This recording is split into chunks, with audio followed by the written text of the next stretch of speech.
Okay, Sunscreen 101. Everything you need to know about sunscreen.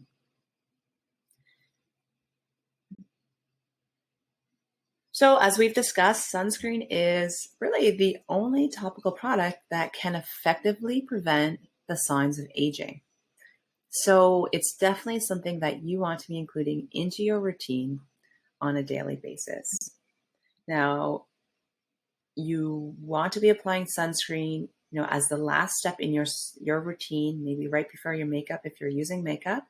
But daily sunscreen application is really important because the most UV exposure that we do get is actually from incidental. So when we're driving in our car or walking to and from places, it's really not that, on the days when we're deciding we're going to the beach for 4 hours. So even if we are going to be inside for the most of the day, or if it's cloudy out, you are still exposed to UV radiation.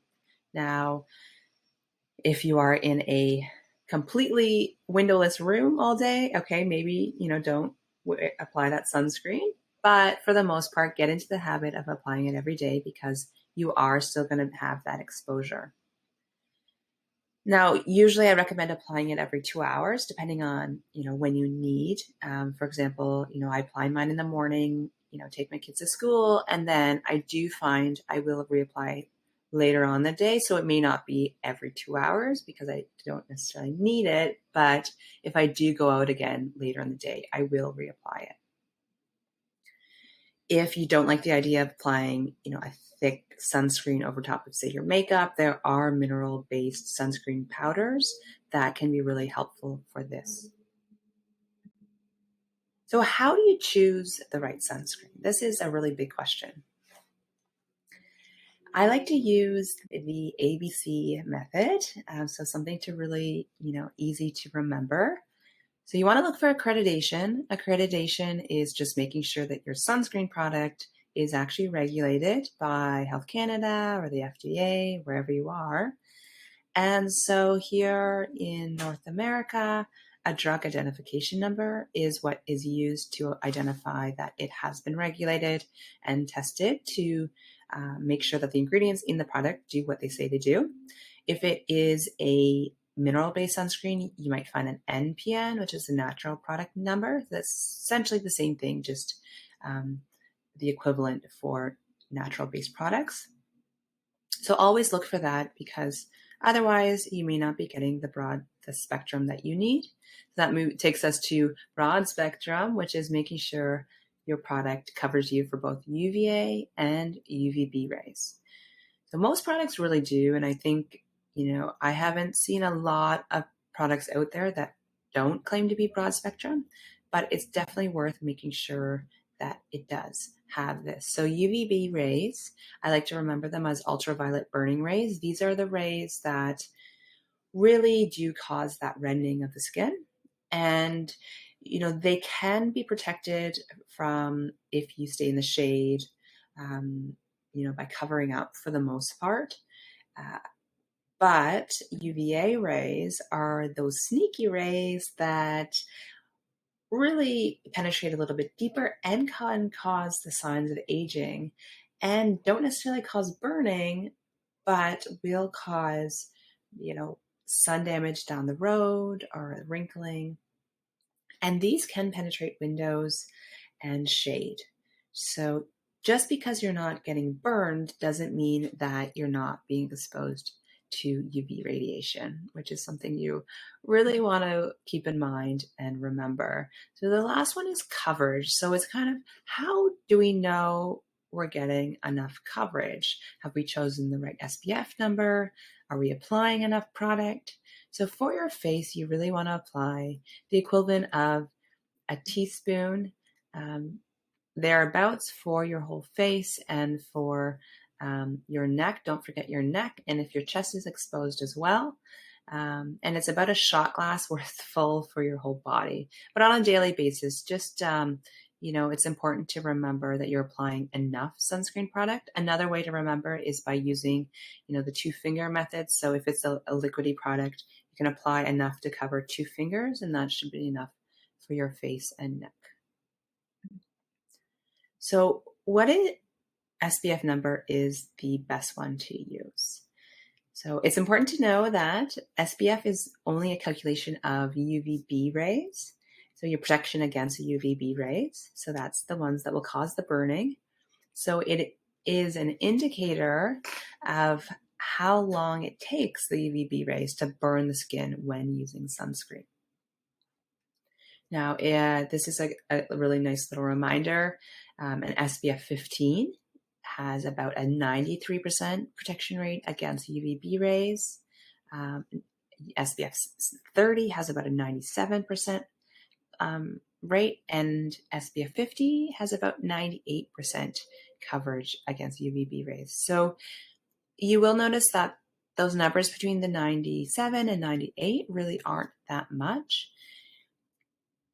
But it does depend on, what you need. That small percentage can actually be a big factor if you are, say, more fair, or, skin cancer is a factor for you, or if you have melasma, or a number of factors when your doctor has told you to make sure that you're protecting yourself to the best, the maximum potential that you can. Past SPF 50, it really doesn't make a huge difference. And so SPF 50 seems to be that number when, doctors are kind of that sort of threshold of don't bother going beyond that. But SPF 30 is really your sweet spot. And that's a really good number to stay at. That, gives you a good amount of coverage without adding too much extra ingredients. So, for example, if you're using a mineral sunscreen, which we will get into in a bit, it just means that you're going to be adding more zinc oxide or titanium dioxide, which can cause it to be more whitening, harder to apply. If it's a chemical sunscreen, that just means you're adding more active ingredients that could potentially be irritating or potentially be absorbed into the body. So, if you don't need to use the SPF 50, then SPF 30 is generally considered to be a really good, sufficient number. So this is really, so SPF, as I said, is a multiplication of your skin's sensitivity to burn, calculating UVB rays. And so it is, for example, if it took you 10 minutes in the sun to burn without sunscreen, then you multiply that by the SPF number, and that will give you the total number of minutes of sun protection, roughly. Now, 2 hours really is the maximum amount that is recommended with before you're supposed to be reapplying anyway. So, the SPF 30 is your safe bet, especially if you're more fair. But the reapplication every 2 hours, especially if you're sweating or in the water or out a lot, is important. So oftentimes, doctors might say that the SPF 50 gives you a false sense of protection because you think you can just stay out longer without reapplying. So what's the difference between mineral sunscreen and chemical sunscreen? This is important. So a mineral sunscreen, they're very popular these days, and the formulas are getting way, way better than they used to be. So you used to only really be able to find mineral sunscreens that were quite whitening on the skin and that were kind of thick and goopy, but formulas have come a long way, especially for face sunscreens. So a daily face sunscreen that sits really nicely on skin is easier to find. Mineral sunscreens are generally made with zinc oxide or titanium dioxide, and these are the minerals, and it creates a physical barrier protection against the skin. So that's why they might have in the past been considered sunblocks, even though technically you can't consider any sunscreen to be a sunblock because there's no sunscreen out there that can protect you 100% from the sun. Mineral sunscreens generally are well tolerated by most sensitive skin. People with rosacea, it's recommended to opt for mineral for babies. Obviously over the age of 6, sunscreen under the age of 6 months is not recommended anyway, but over the age of 6 months and for pregnant individuals.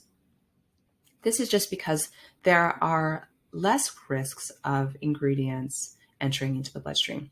As I said, it can cause a white cast, or they might be harder to apply. So that's the downside to using mineral sunscreens. Now, chemical sunscreens are made using chemical filters like oxybenzone, avobenzone. It does need to be absorbed into the skin to work. This is why most sunscreens recommend, waiting a certain amount of time before you go out in the sun so you can ensure that product is absorbed in. And it does require for the sun to,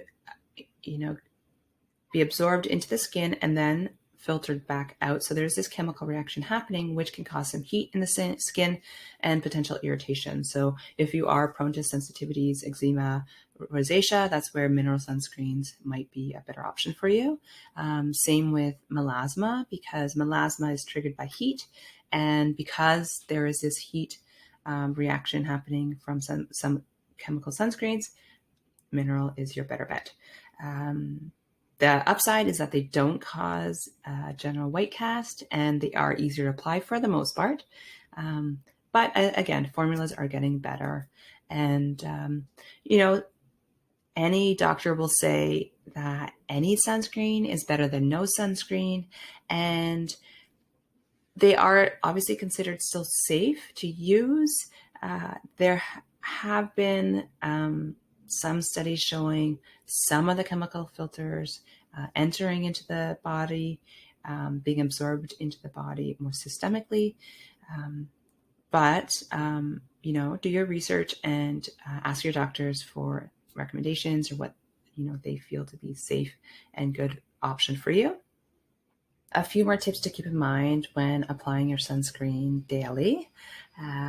It's recommended not to apply sunscreen mixed with your moisturizer or any other product.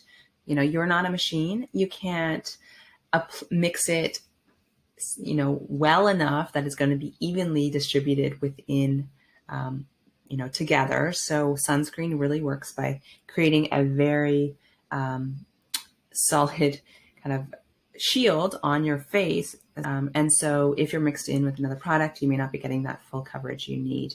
If you do want suggestions on sunscreens, I have recommended products in the product resource guide. So go check that one out.